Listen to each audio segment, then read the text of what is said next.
How to use Airtable forms for enhanced functionality. Hello friends, in this video I will teach you how you can use Airtable blocks for enhanced functionality. Airtable blocks, now known as Airtable apps, are modular components that enhance the functionality of your Airtable bases. Here is how you can use them to add power to your workflows.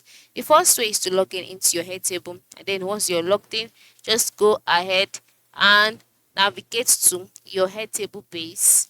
All right, and then once you navigated to your Airtable base and you click on it, the next step is to wait for the page to load. Now you can either click on your Airtable base directly on the site, uh yeah, and then once you're on the base, you can decide to use the shortcut, or you can just go to the top right corner of the screen and then click on extensions. After clicking on extension, the next thing is to select add an extension. All right, and then once you click on add an extension, a window will pop up at the middle of the screen where you would see the marketplace pop up.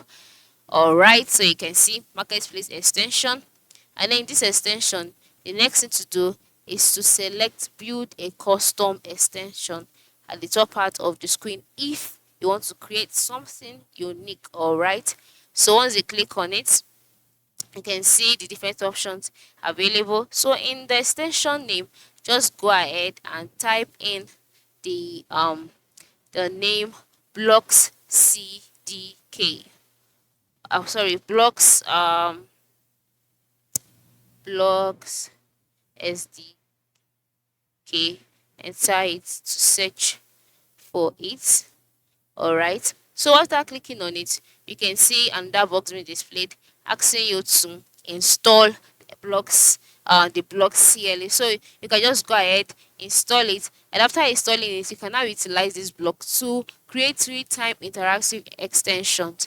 All right, so and then you can also decide to explore the API reference and tutorial guides on your Airtable developer site for in-depth documentation.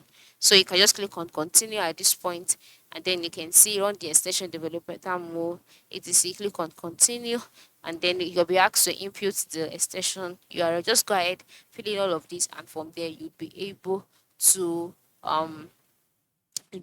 use the Airtable blocks for enhanced functionality. I hope this tutorial has been helpful. Thanks for watching, and ensure you have a good day.